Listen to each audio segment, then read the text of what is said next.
Selamat pagi, selamat datang di sesi terakhir dari meeting mingguan kita pada program magang yang diadakan di PT Indotech Infrastruktur Solusi bersama adik-adik dari mahasiswa jurusan Teknik Listrik Universitas Negeri Surabaya angkatan 2019. Selamat datang di acara kami. Kali ini saya akan membuka acara ini dengan perkenalan dari masing-masing peserta. Dimulai dari Adik Ismail, silakan. Perkenalkan, nama saya Muhammad Nasaruddin dari Denpak Fakultas Lokasi Universitas Negeri Surabaya. Saya berasal dari Oke, selanjutnya Mas Sibli. Perkenalkan, nama saya Ahmad Ali Sibli dari D4 Teknik Listrik Universitas Negeri Surabaya. Asal saya dari Lampung. Terima kasih. Mas Dimas, silakan. Baik, terima kasih. Sebelumnya, Assalamualaikum warahmatullahi wabarakatuh. Selamat pagi semuanya. Perkenalkan, nama saya Dimas Amanatpoli Sirwanto. Saya mahasiswa dari D4 Teknik Listrik Universitas Negeri Surabaya. Dan saya berasal dari kota Surabaya. Terima kasih. Terima kasih Mas Dimas. Selanjutnya Mas Arif. Ya, sebelumnya Assalamualaikum warahmatullahi wabarakatuh. Perkenalkan, nama saya Rozan Arif. Saya dari mahasiswa Universitas Negeri Surabaya dari Fakultas Vokasi yaitu Teknik Listrik angkatan 2019 dan saya berdomisili di Surabaya. Terima kasih. Selanjutnya yang terakhir, silakan. Baik, terima kasih.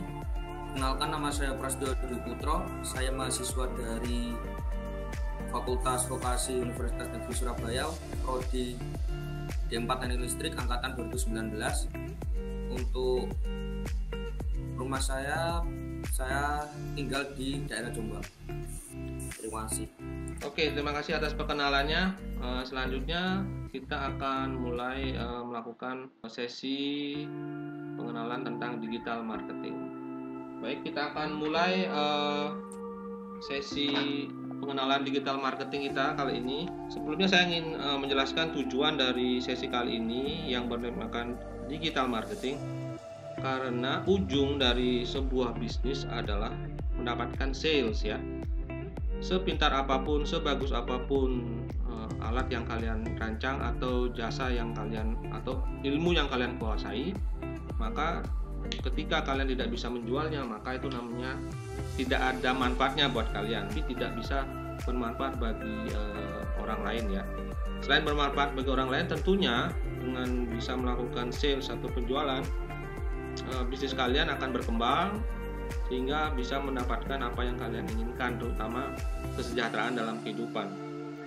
Jadi pengenalan marketing yang sebagai ujung tombak dari sebuah usaha, baik jasa, produksi, pelayanan, terutama pelayanan kepada yang membutuhkan, ini tujuannya adalah memberikan manfaat dari kedua belah pihak, dari pihak produsen atau pemberi jasa, bahkan juga dapat diterima manfaatnya oleh mereka yang menerima jasa atau membeli produknya. Ingat, ada sebuah pepatah mengatakan bahwa tidak ada makan siang gratis ya. Itu hal yang perlu dipahami bagi siapa saja yang ingin terjun pada dunia wirausaha. Meskipun Anda sebagai karyawan, maka Anda punya bos, dan bos kalian juga adalah seorang wirausaha. Jadi karyawan dapat digaji dari hasil penjualan di perusahaan kalian. Bos kalian akan sangat marah ketika karyawannya tidak dapat menjual apa yang ditawarkan ke masyarakat. Sales is the king. Ini adalah sebuah peribahasa untuk bagi orang marketing ya. Apapun di dunia usaha sana, sales adalah semuanya dari ujung dari sebuah kegiatan usaha. Saya ambil contoh gambar ini adalah gambar dari sebuah potongan kartun SpongeBob. Film kartun ini sangat menginspirasi setiap wirausaha untuk selalu berjuang agar mendapatkan keuntungan demi masa depan yang lebih cerah. Begitulah saya diajarkan oleh kartun yang saya tonton ketika saya masih kuliah dulu. Ini adalah kartun, mungkin kalian belum lahir ya, waktu itu kartun ini sudah saya tonton. Saya akan jelaskan kenapa saya menyertakan kartun ini di slide presentasi kali ini. Saya akan jelaskannya di bagian belakang ya.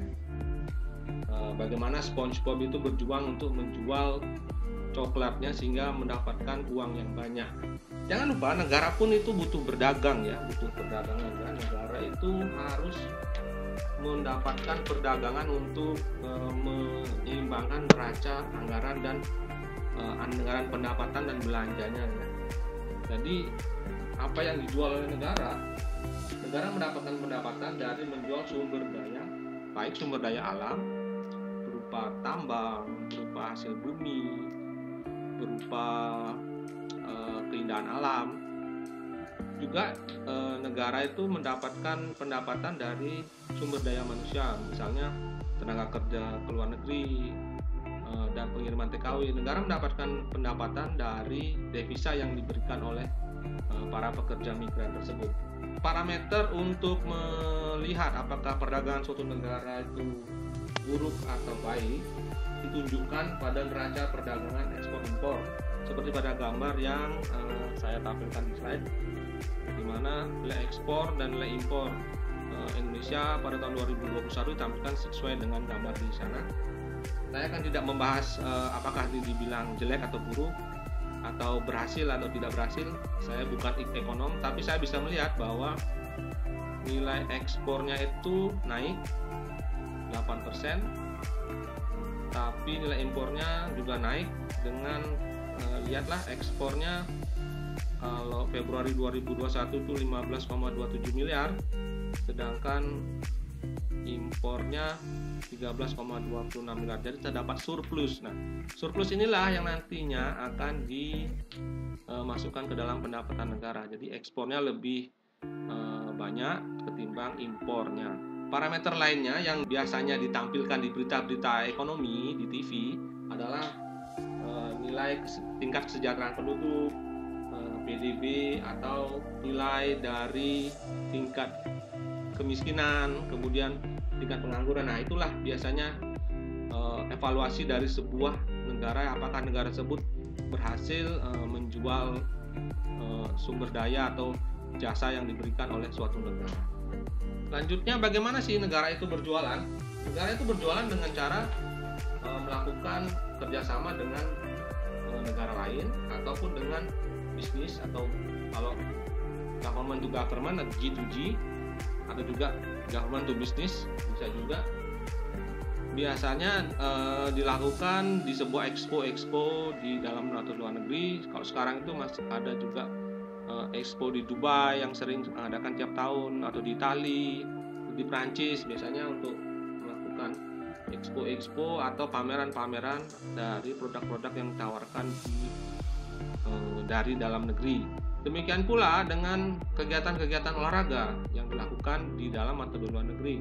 Kalau di dalam negeri misalnya Pertamina Grand Prix of Indonesia di Mandalika, inilah suatu cara negara untuk berjualan ke luar negeri dengan mendatangkan investor-investor, dan juga yang paling utama yang ini diharapkan adalah negara berjualan industri pariwisata dengan mengadakan sukses penyelenggaraan acara event internasional seperti MotoGP atau Formula E, maka meningkatkan kepercayaan dari luar untuk memberi produk atau menginvestasikan dananya ke negara Indonesia.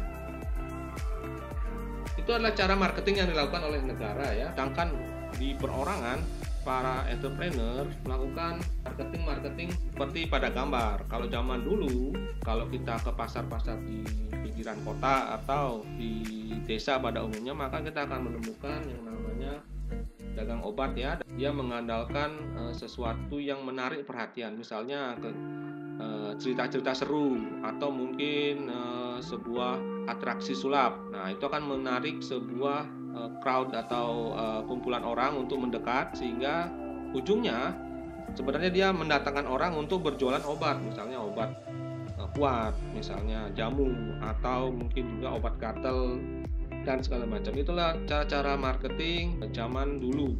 Sedangkan zaman sekarang, walaupun produknya sama yaitu obat kuat, sekarang orang mulai melakukannya bergeser di digital channel.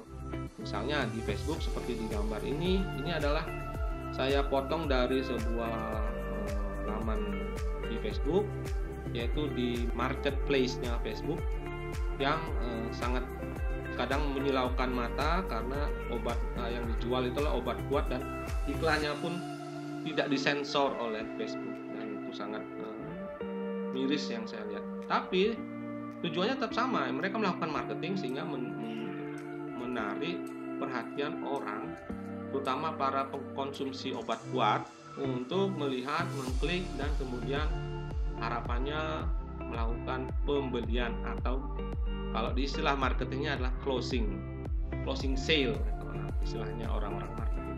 Itulah perbedaan dari marketing zaman dulu sama dengan zaman sekarang. Nah, saya ingin menjelaskan satu kata atau istilah yang dalam bahasa Inggris yang namanya marketing lead.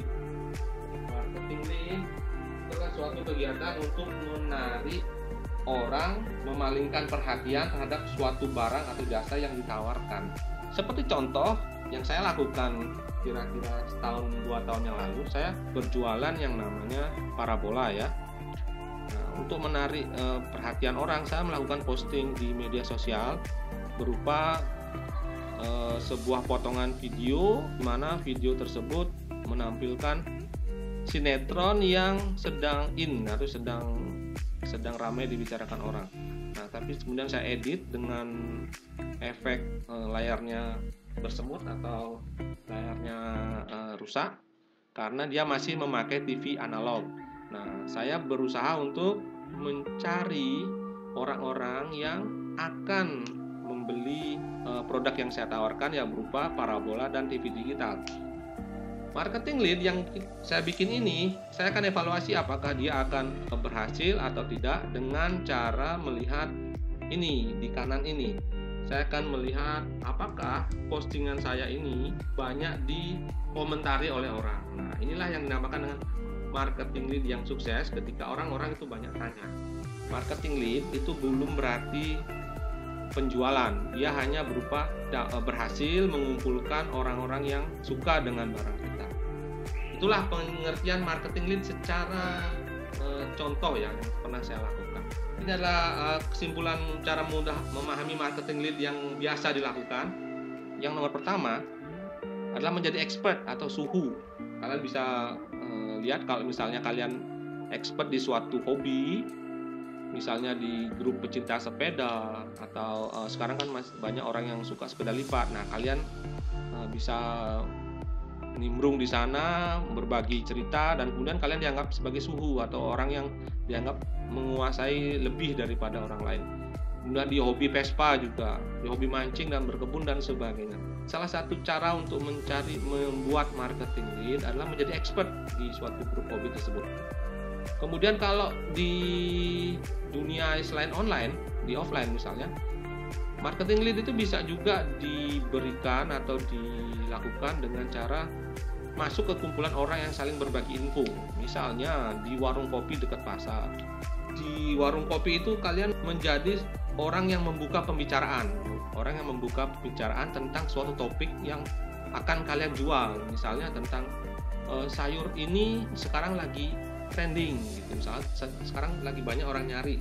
Atau misalnya kalian punya suatu barang, misalnya batu akik, bilang aja batu akik ini sekarang dapat meningkatkan kekuatan pria. Nah, seperti itu. Contoh-contohnya kalian marketing lead itu dengan cara walaupun sedikit melebih-lebihkan atau menambah-nambahkan, itu juga suatu cara untuk membuka orang itu untuk bertanya dan kemudian digiring untuk melakukan pembelian tujuannya. Tapi marketing lead ini belum sampai di pembelian ya, dia baru sampai di membuka pembicaraan. Contoh yang terakhir yang saya dapatkan paling mudah adalah melakukan demo atau expo ya. Kalau expo itu misalnya di pameran properti, itu namanya expo. Tapi kalau kelas pedagang kecil, kita melakukan demo di lokasi yang mudah diperhatikan orang, misalnya di pasar atau di mall ya. Jadi kita melakukan demo misalnya menjual mainan helikopter drone kecil-kecilan misalnya. Kita Kita melakukan demo di sebuah mall di lantai bawah, dan kita terbangkan mainan drone kecil itu, kemudian menarik orang-orang, anak kecil datang untuk melihat dan bertanya-tanya. Itulah yang dinamakan marketing lead. Mudahkan dipahaminya, yaitu bagaimana tujuannya adalah mengumpulkan orang sebanyak-banyaknya untuk menjadi tertarik. Tantangan untuk membuat marketing lead yang biasanya saya temui, saya juga pernah mengalami kesusahan ketika membuat marketing lead, adalah pertama yaitu perasaan malu ya, malu atau mungkin kita minder ya, karena memang orang marketing atau sales yang di pasar itu, tukang obat itu mukanya tembok semua. Jadi kadang tantangan untuk menjadi seorang marketer adalah kita malu untuk menjadi muka tembok. Yang kedua adalah tantangannya adalah kalian harus mempunyai kemampuan berbicara di depan umum. Saya itu orangnya minder sekali, tapi ketika saya mulai berbisnis ketika umur 30-an, saya mulai mendapatkan tantangan. Saya harus bisa berbicara, walaupun logat saya logat yang agak logat masih kental Balinya, tapi saya berusaha untuk membuat diri saya pede. Gak apa-apa ada logat Balinya, tapi saya tetap bisa memberikan penjelasan kepada calon pembeli saya. Kemudian yang terakhir, ini juga terjadi pada saya, adalah terlalu rendah diri terhadap kemampuan diri sendiri. Padahal kita bisa sebenarnya, cuma kita terlalu rendah diri. Oh, ada yang di atas langit masih ada langit. Nah, kayak gitu biasanya. Itu akan menyebabkan kita rendah diri. Memang masih ada langit di atas langit, kita harus sadar itu. Tetapi dalam hal menjual atau membuat marketing lead, kita harus merasa paling di puncak, sehingga kalian merasa sangat percaya diri dan menjadi yakin apa yang kita bicarakan itu memang benar. Atau mungkin kalau produk kita itu terlalu menganggap produk saya ini terlalu jelek, alat saya hanya kemampuannya 10% dibanding alat yang di pasaran. Nah, tidak perlu seperti itu. Anda bisa memperbaikinya sambil jalan. Yang penting kalian bisa meyakinkan kepada calon pembeli bahwa ketika ada kerusakan kalian bisa memberikan servis, atau nanti ada upgrade-nya ketika suatu hari kalian mau mengupgrade, dan after sales-nya pun akan kalian tangani dengan baik. Begitulah tantangan-tantangan yang sering saya hadapi dalam membuat produk, jasa, baik produknya itu dalam bentuk hardware, alat-alat elektronika, ataupun jasa IT. Kemudian juga ada software, saya pernah mengerjakan juga proyek-proyek di software, dan inilah 3 tantangan yang akan membuat kita mundur untuk menjual jasa dan produk kita. Saya akan bercerita tentang pengalaman saya. Pengalaman saya sejak tahun-tahun di tengah saya bekerja ya. Saya bekerja di sebuah perusahaan kontraktor telekomunikasi. Di tengah sela-sela proyek yang selesai atau mungkin proyeknya lagi off, maka saya akan dihadapkan pada sebuah kondisi di mana saya harus tetap memutar otak saya. Nanti ketika saya memang benar-benar nggak ada proyek, saya harus gimana? Nah, itu saya berpikiran saya harus mengerjakan sesuatu. Jadi sejak tahun 2008 saya berpikir saya harus menjual sesuatu. Ketika memang proyek ini suatu hari akan selesai, karena memang project base ya. Project base, saya bukan di perusahaan yang long term project ya. Jadi proyeknya itu setahun perpanjang. Jadi saya waktu itu melakukan penjualan atau marketing produk elektronika saya di era pre-media sosial. Jadi medsos itu belum ada zaman segitu, masih internet kosongan ya. Jadi kita hanya bisa chatting lewat Yahoo Messenger namanya, atau kita bisa diskusi lewat internet ya. Ada forum, ada blog, ada website, discussion board. Kalau yang terkenal dulu Kaskus namanya. Kalau era saya tahun 2005 ke atas itu sampai 2010, kita para penjual itu kumpulnya di suatu website namanya Kaskus. Kaskus.us dulu awalnya, kemudian berubah jadi kaskus.co.id.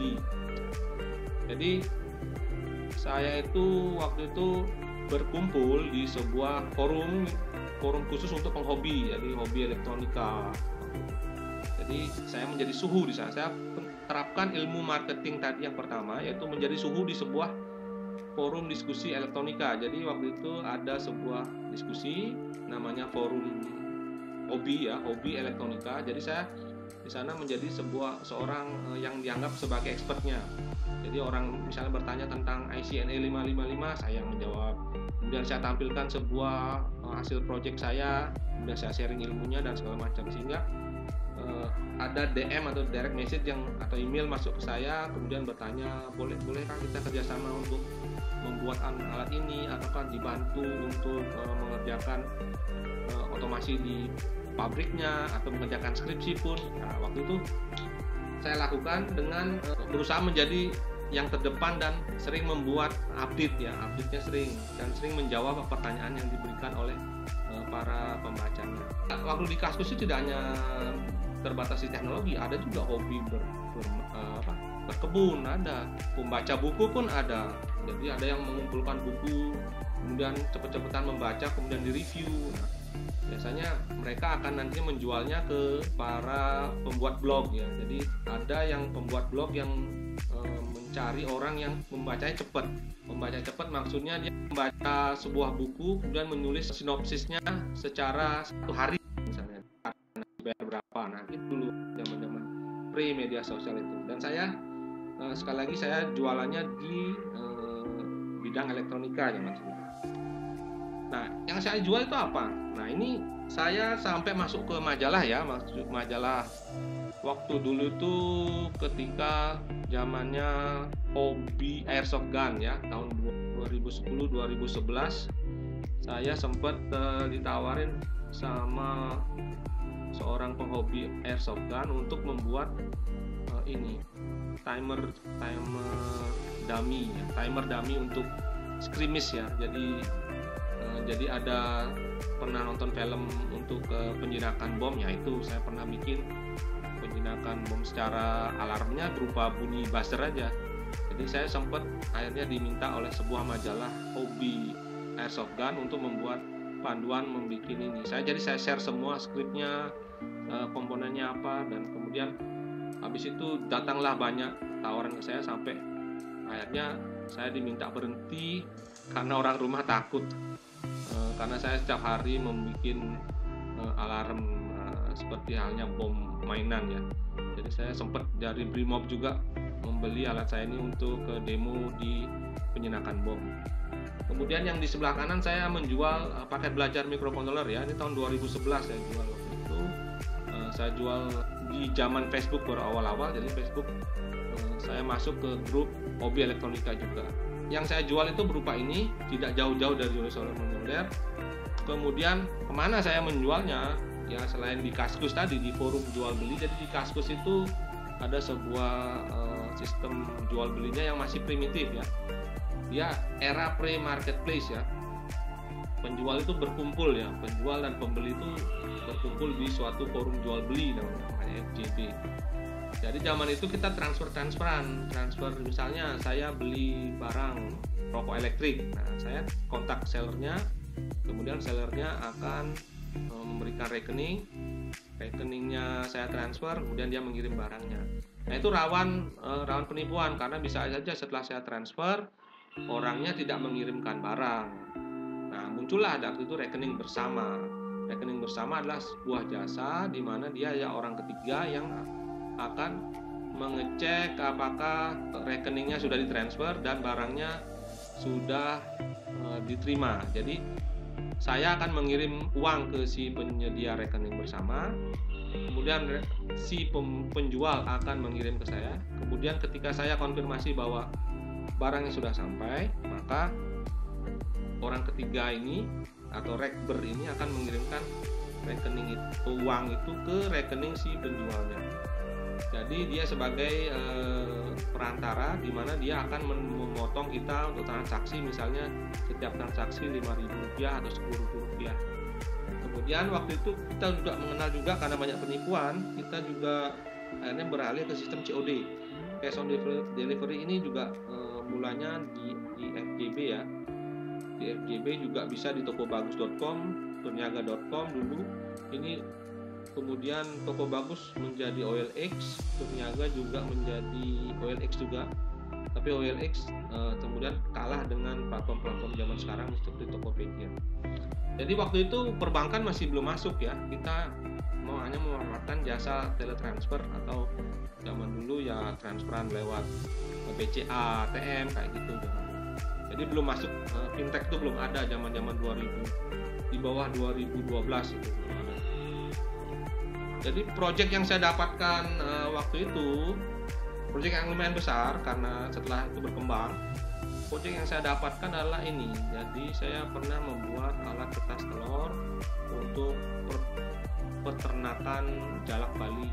Ya, jalak Bali bukan di Bali tempatnya yang jalaknya ini, tapi di Bogor, ya, di Bogor, di daerah yang agak dingin ya. Jadi itu ada peternakan di sana, juga peternakan ayam juga pernah saya bikinkan alat pengontrol suhu dan kelembaban sehingga tingkat kegagalan telur menetas itu menjadi rendah ya. Jadi waktu itu proyek yang dapat lumayan besar dan bisa mendatangkan lumayan cuan yang lumayan ya ini. Karena akhirnya berkembang ke walet, ke hidroponik, pertanian jamur dan macam-macam, sampai ada pula perusahaan roti yang menggunakan kelembaban. Jadi dia untuk meningkatkan atau mempercepat proses mengembangnya sebuah adonan roti, dia menggunakan kelembaban tinggi dan panas, jadi harus dikontrol dengan baik. Sampai kayak gitu dulu saya sampai dapat proyeknya. Kemudian selain saya bermain di hardware, saya bermain juga di software ya. Saya juga melakukan marketing di bidang display ya, display monitoring display untuk HSE. HSE ini safety untuk project di mana-mana ya. Juga di rumah sakit juga pernah untuk sistem TV informasi ya, sistem informasi juga saya pernah.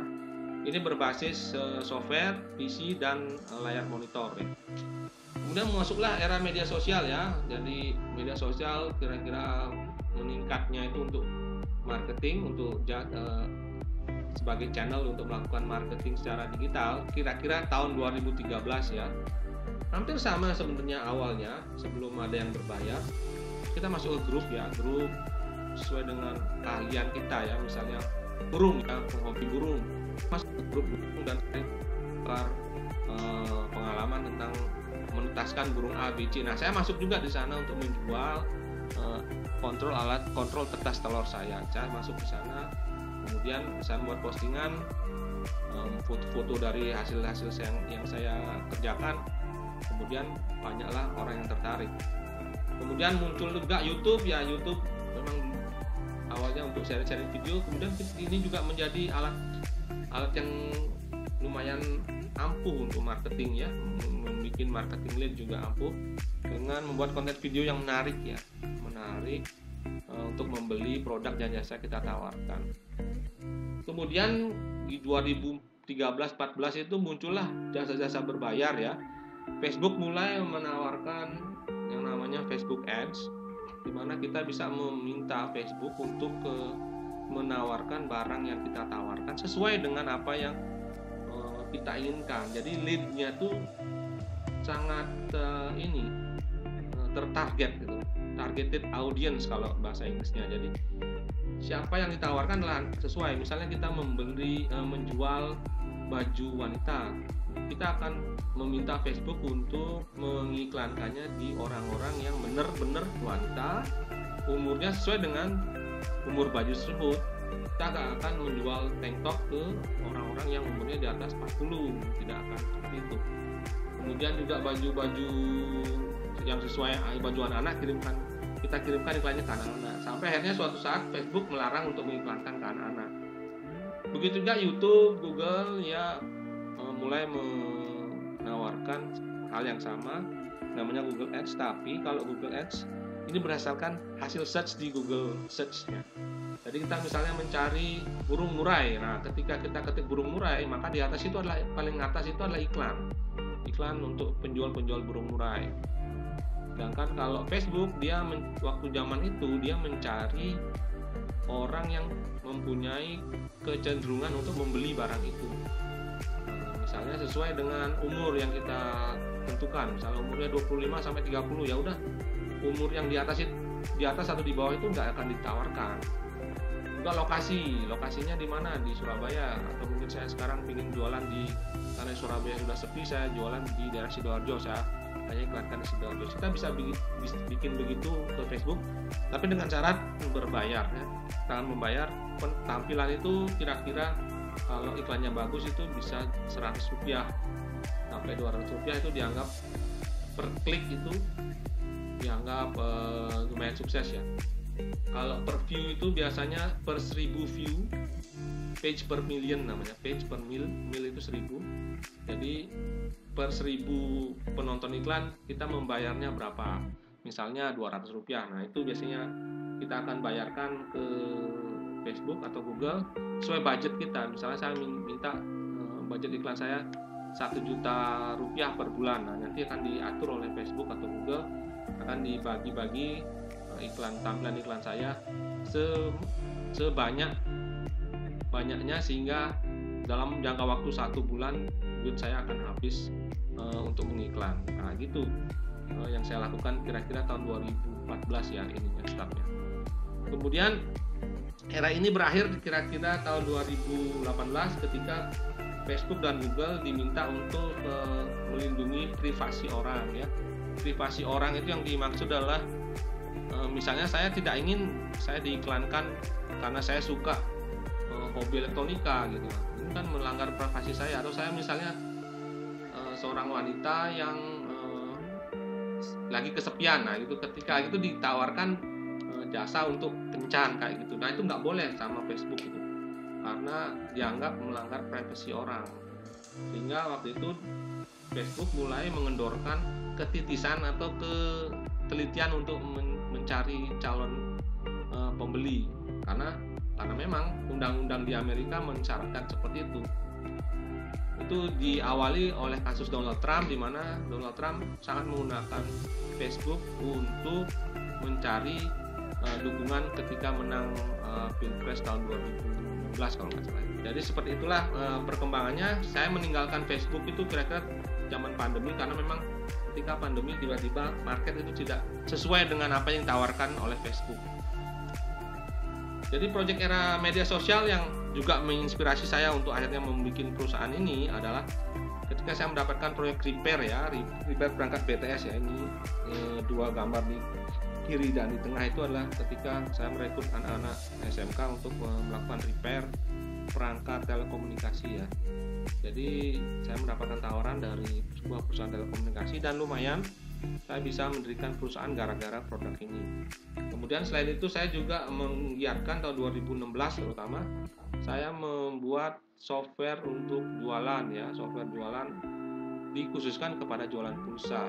Jadi jualan pulsa tidak perlu menyebutkan nomornya, sekarang tinggal pencet saja di layar atau ada keypad di depannya pembeli sehingga pembeli yang menyebutkan nomornya. Nah itu dulu pernah saya juga, sampai sekarang pun masih ada di www.kasirpulsa.com. Sistem softwarenya ada gratis, tapi ketika mau berlanjut akan dikenakan donasi. Jadi ingat lagi, websitenya adalah www.kasirpulsa.com. Kemudian muncullah era yang merubah semuanya. Jadi Kaskus itu yang dengan forum jual belinya itu ditinggalkan ketika Tokopedia muncul dan Shopee juga hadir, di mana mereka menawarkan kemudahan untuk transaksinya. Jadi mereka menggait para fintech dan bank untuk ikut di dalam sebagai rekening bersamanya. Jadi bank itu sekarang berada di tengah-tengah sebagai jasa rekber tadi. Jadi kita akan dimudahkan ketika hanya sekali pencet sudah barangnya sudah datang, otomatis kita nggak perlu transfer lagi. Kita hanya men-top up berapa saldo di Tokopedia sudah bisa kita berbelanja berbagai macam barang. Dan kita juga bisa mendapatkan refund. Kalau zaman rekening bersama refundnya susah karena kita harus berhubungan dengan sellernya lagi atau penjualnya, sehingga ketika barang kita jelek kita harus berkelahi dulu dengan penjualnya. Kalau sekarang kita bisa lapor ke Tokopedia bahwa barang yang dikirim tidak sesuai, nanti saldo di pembeli dan penjual itu akan diatur ulang. Kalau memang benar-benar kita bisa melakukan pembuktian bahwa barang kita yang kita beli itu tidak sesuai dengan harapannya. Jadi pemain marketplace sekarang ini yang paling besar itu adalah Tokopedia dan Shopee. Sedangkan yang lainnya ini hanya pengikut saja, karena memang hanya terdengar iklannya tapi jarang orang yang belanja di Lazada, Bukalapak atau Blibli. Hanya beberapa orang yang fanatik saja, atau barangnya memang hanya dijual di sana, kerjasama karena kerjasama dan ada promo yang besar. Dengan hadirnya marketplace yang online kayak gini, siapapun bisa jualan sekarang. Tinggal sebagaimana usahanya untuk mempromosikan seperti yang kita lakukan tadi di marketing lead tadi, baik secara offline maupun online. Tetapi karena sekarang topiknya adalah digital marketing, maka sebaiknya dilakukan di channel-channel seperti Facebook, YouTube, Instagram, dan sekarang TikTok. Ini adalah kasus-kasus yang sering saya temui, yaitu apakah kita perlu belajar dari mereka yang mengaku raja marketing online? Nah, ini adalah sebenarnya di luar negeri pun ada kasus-kasus seperti ini.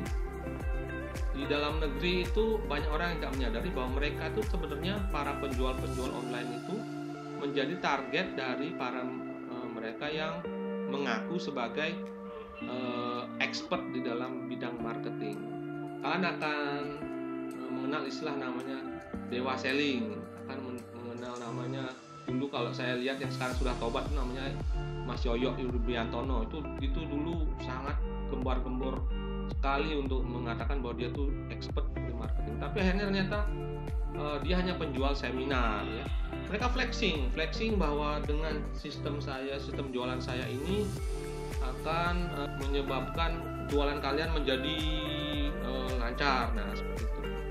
Jadi dia flexingnya jadi seperti epic comeback ya. Dia mengaku bahwa saya pernah ditipu bermiliar-miliar, kemudian akhirnya saya berhasil bangkit dan menghasilkan ratusan miliar. Setelah itu kalian akan digiring untuk ikut ke seminar marketing mereka. Sebenarnya ini adalah strategi marketing mereka untuk menggait orang yang belum paham tentang digital marketing. Pingin belajar marketing tetapi menjadi target marketing. Ini yang sangat dihati-hati. Karena banyak yang seperti ini. Saya ingin memberikan sebuah kunci sukses menjual apapun yang pernah saya lakukan, dan teman-teman saya juga telah membuktikan, yaitu jualan sesuai hobi, passion, atau sesuatu yang benar-benar kamu kuasai. Karena ketika kamu menjual sesuatu yang kamu kuasai, sesuatu yang menjadi hobi kamu yang setiap hari kamu lakukan, maka kamu nggak akan pernah capek. Kemudian teliti pasar sebelum menjual barang dan jasa. Nah, biasanya dilakukan dengan cara bakar uang. Kalian butuh modal untuk ini.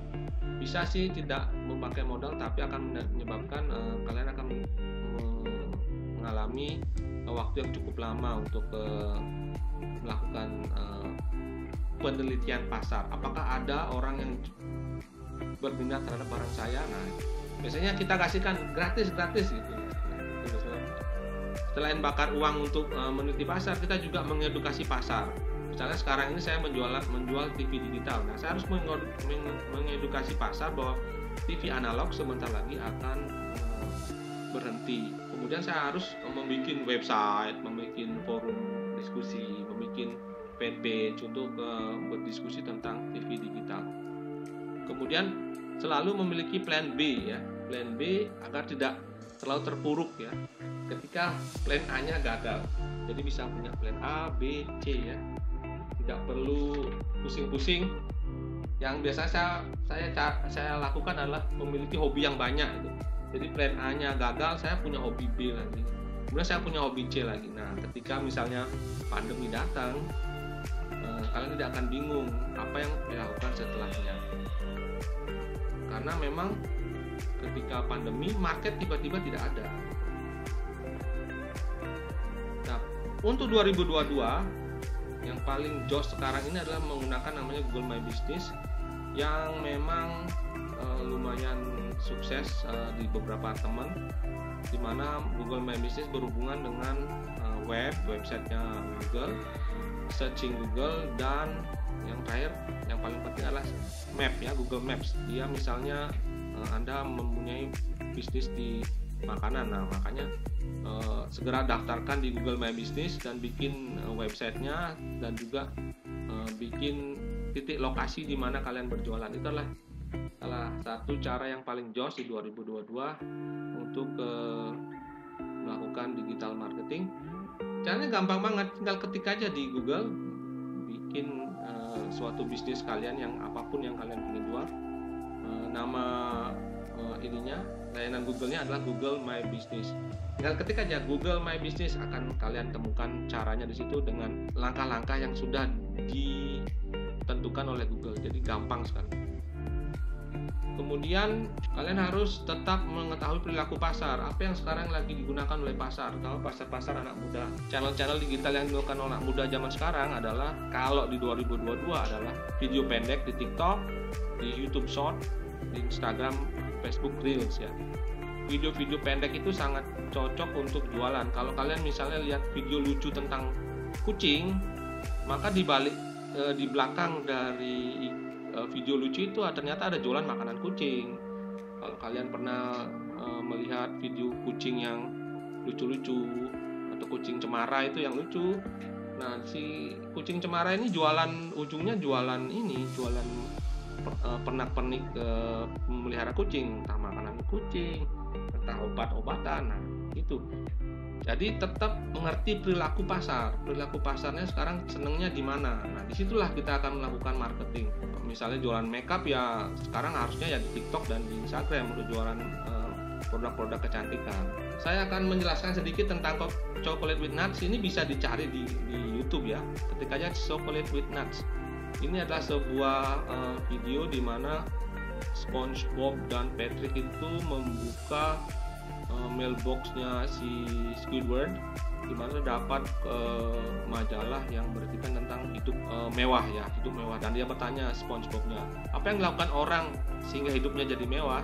Lalu Squidward bertanya, bodoh, itu gampang sekali, mereka berwirausaha. Nah akhirnya berwirausaha. Si Patrick menjawab, kalau gitu kita menjual apa? Patrick menjawab, kita harus menjual coklat karena saya suka makan coklat. Akhirnya si Patrick dan SpongeBob menjual coklat ke pembeli di kota Bikini Bottom. Dan dia akhirnya menemukan seorang penjual atau seorang yang dibilang maklar yang menipu mereka. Jadi ada di rumah itu ada orang yang ternyata menipu SpongeBob, yang dia mengatakan bahwa SpongeBob itu salah dalam hal berjualan. Dia harus menggunakan tas khusus untuk berjualan coklat, dan SpongeBob dan Patrick polos saja langsung membeli tas tersebut. Kemudian beberapa hari masih gagal, dia datang lagi ke rumah orang itu dan orang itu menawarkan lagi, tasmu masih kecil ini, harus beli tas besar lagi. Sampai akhirnya dia membeli tas berkali-kali. Nah, ternyata orang ini menipu SpongeBob dan Patrick tentang bagaimana cara berjualan, seperti halnya orang-orang yang jualan seminar tadi.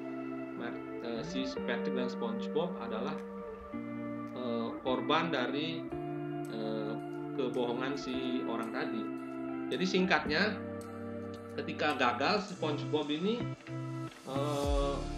melihat sebuah iklan baliho ya tentang barnacle chips. Barnacle chips itu artinya keripik barnacles itu tritip atau kerang, keripik kerang. Dan SpongeBob bilang itu rasanya tidak enak. Tapi si Patrick bilang, wah itu banyak yang beli kok. Dan si Patrick bersadar bahwa kalau kita bohong, kita akan dapat menjual banyak. Nah akhirnya si Patrick pun melakukan kepolosan bahwa kita harus berbohong untuk menjual. Dia ketemu semua orang tua ketika dia bilang, saya nggak butuh coklat.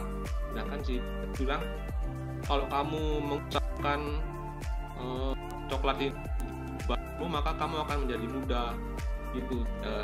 bohongnya. Kemudian ketika kamu makan coklat ini rambut kamu akan tumbuh dan sebagainya, sehingga si Patrick menjadi berbohong dan banyak uangnya. Tapi suatu ketika dia sadar bahwa ternyata setelah semua orang dibohongin, dia ketahuan nggak ada lagi yang mau beli coklatnya. Sampai dia merasa, wah kita gagal.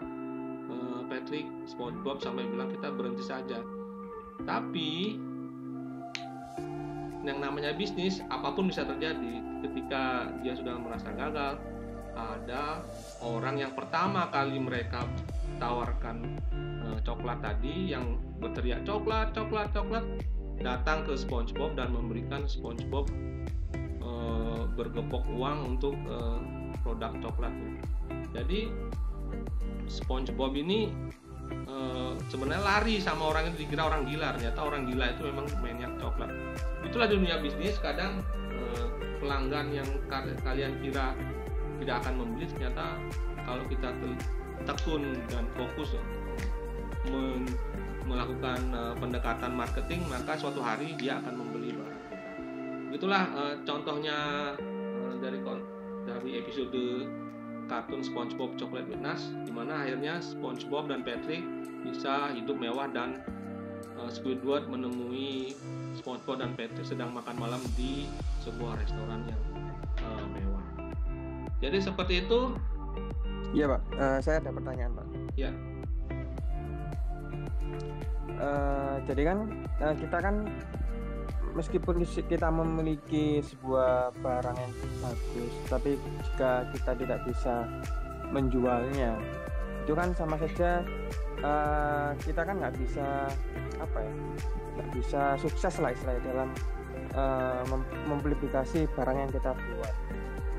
Nah, kiat-kiat bagaimana supaya yang baik cara menjualnya itu supaya orang-orang itu tertarik, apakah kita memberikan kayak sugesti gitu, apakah hanya cukup di iklan dan sebagainya, seperti itu sih Pak.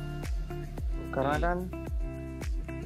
kan jujur kan apalagi kan di era pandemi seperti ini kan hanya bisa berjualan lewat online kan, apakah itu sudah cukup atau bagaimana?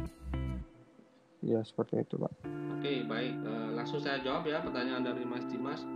Jadi begini, tantangannya memang ketika kita nggak bisa kemana-mana ya terpaksa kita harus jualan online, tapi kita harus tetap menyadari bahwa yang jualan online itu nggak sedikit, banyak sekali, barangnya sama, apalagi para reseller yang merusak harga itu, dia merusak harga. Saya kalau jualan receiver digital TV, saya nggak bisa, atau CCTV lah, jangan bilang digital, yang umum sekali, CCTV kamera untuk pengawas itu harganya yang diberikan oleh importir itu lebih jauh dibandingkan dengan kita teknisi. Jadi kalau kamu bisa impor, sebenarnya bisa lebih untung gitu sebenarnya. Itu yang tapi kalian harus ingat, ketika impor apa yang terjadi? Negara nggak dapat untung. Makanya Pak Jokowi bilang, kenapa harus impor? Kita bikin tetap. Nah, makanya cara pertama kalian untuk mengetes bahwa kalian bisa berjualan, ya jualan impor itu dulu. Itu hanya mengetes, tapi jangan lama kalian lakukan, karena akan merusak industri kita. Akhirnya akan merusak industri kita. Memang ada yang orang bilang amati, tiru dan modifikasi, ada yang bilang kayak gitu. Tapi gimana cara kita meniru produk-produk dari Cina yang lebih murah itu? Nah, kita harus bisa mengedukasi dulu. Itu yang paling penting, itu mengedukasi pasar. Mengedukasi pasar bahwa ini barang Indonesia loh, cintailah produk-produk Indonesia. Nah, itu si Ali Markusnya Mas Bion selalu bilang gitu. Dia mengedukasi masyarakat untuk membeli produk-produk yang dibuat di Mas Pion. Jangan beli produk-produk yang diimpor, walaupun dia sebenarnya importer juga aslinya. Karena dia tetap sadar ketika semua dibeli diimpor, maka negara nggak dapat pendapatan yang berarti. Gitu. Jadi trik saya atau tips saya untuk kamu misalnya kalau nanti berjualan itu, memang bikin feel untuk berjualan dulu, feel-nya itu untuk berjualan. Jangan bikin produk dulu. Kalau misalnya produkmu harganya 2 kali lipat dari produk impor, kamu ini dulu mencari ini dulu, importir dulu. Kamu ikut importir dulu, kemudian kamu reseller gitu. Itu cara paling penting. Dengan jangan lupa kita butuh penjualan dari barang-barang dalam negeri. Karena ketika kamu sudah dapat feel-nya, sudah bisa jualan dengan untung cuma 5.000 per barang misalnya, nah kamu akan menyebabkan marketnya ada kok sebenarnya gitu. Cuma kamu sekarang tinggal mengedukasi, cintailah produk-produk Indonesia gitu.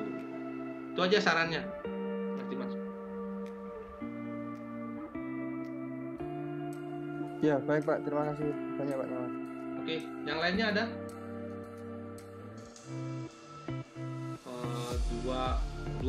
Dua penanya aja, kalau memang nggak ada saya anggap cukup. Satu lagi mungkin, atau ada yang memang pelaku anak-anak UNESA ini ada yang pelaku usaha, silakan. Saya pernah usaha itu Pak, jual beli burung. Oke, jual beli burung cocok ini. Kamu jual beli burung lewat mana channelnya? Facebook ya. Masih dilakukan sampai sekarang? Nah ini soalnya dulu pas pandemi kan rame Pak, sekarang kan sudah agak menurun, jadi sekarang sudah enggak lagi Pak, karena pasarnya sudah sepi gitu. Sepi ya Pak. Jadi meningkatkan kembali mana cara? Satu, cara menghidupkan kembali pasar. Satu ya, pindah pasarmu gitu. Pasarmu di mana sekarang? Ininya, tempat jualannya. Di Facebook Pak. Enggak, di lokasinya di mana? Seluruh Indonesia kah? Oh enggak, di rumah. Maksudnya jangkauan yang kamu ini sering jual itu di mana? Di Surabaya kah? Di Sidoarjo kah? Atau di Jombang kah? Karena di Pasuruan, Surabaya, sama Gresik. Ya, di Jawa Timur berarti kan? Iya Pak. Ya, berarti di Jawa Timur itu kamu harus teliti apakah pasarmu itu beralih ke orang lain gitu loh. Tanya dulu ke orang-orang, teliti dulu pasar kamu, apakah pasar kamu bergeser hobi yang lain, atau mereka punya supplier yang lebih murah atau tempat membeli yang lebih murah. Kemudian kamu bisa menggeser pasarmu mungkin agak ke Madiun. Sekarang di Madiun lebih banyak ini. Nah, coba ikut forum-forum grup yang di Madiun punya gitu misalnya. Coba cek di sana. Kita harus selalu pivot ya, namanya pivot itu selalu berputar ya. Kanan kiri kita harus melihat terus. Karena kalau kita diam ya kayak tadi kamu itu, tiba-tiba pasarnya nggak ada gitu aja. Jadi kamu harus lebih, memang enak aja ngomong kayak saya, tapi saya memang sudah mengalami ketika saya nggak dapat pasar parabola di Surabaya, saya kemana? Saya keluar Jawa harusnya, saya ke Kalimantan jual parabola saya, karena di Kalimantan pemancar TV nggak lengkap, internet nggak nyampe. Nah di Surabaya saya tergeser sama para pengguna IndiHome yang sudah streaming dan segala macam. Saya tergeser sama itu, saya harus pinggir jualan alat-alat parabola ke mereka yang berada di pedalaman. Itu sebagai gambaran ya yang saya lakukan ya. Kalau burung mungkin saya bukan mau gimana ya, karena saya memang nggak menguasai di burung, jadi mungkin kamu bisa lakukan menggeser pasar kamu tuh, atau ya, mungkin menggeser apa yang kamu beli, bukan burungnya yang kamu beli, yang kamu jual itu, kamu tawarkan supportnya, misalnya makanannya, apurnya, atau cangkriknya dan segala macam. Baik Pak, terima kasih Pak. Baik, yang ketiga ada mungkin satu lagi.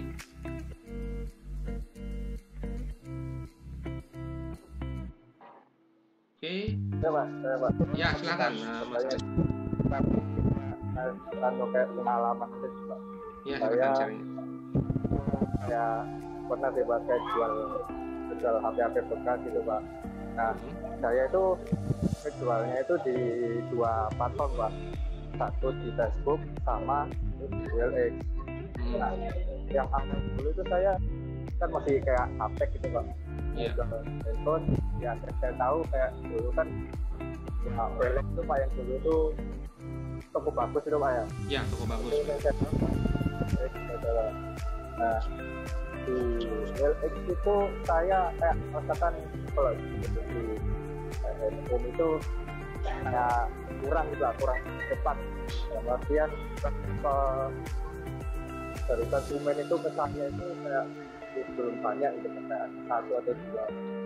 Terus tapi sedangkan pada saat saya bisa kecilnya Facebook ya saya sudah tahu Facebook, cuman baru tahu kalau misalnya ada marketplace itu Pak kan. Ya, marketplace ada memang. Ya, itu saya coba Pak masukkan ke marketplace Indonesia saya jual itu langsung banyak sekali Pak yang merespon Pak. Ya dari Facebook itu Pak. Kayak rentetan, padahal di posting ke OLX juga sama dengan harga yang sama, tapi yang di Facebook itu dia dapat respon yang lebih banyak Pak. Bahkan sampai puluhan orang ada untuk membeli hasilnya Pak. Ya, marketplace memang jualan yang paling utama itu HP bekas sama obat kuat. Di marketplace-nya Facebook ya. Iklan obat kuat itu hampir tidak bisa diblokir sama mereka. Tapi kalau HP bekas memang Facebook marketplace.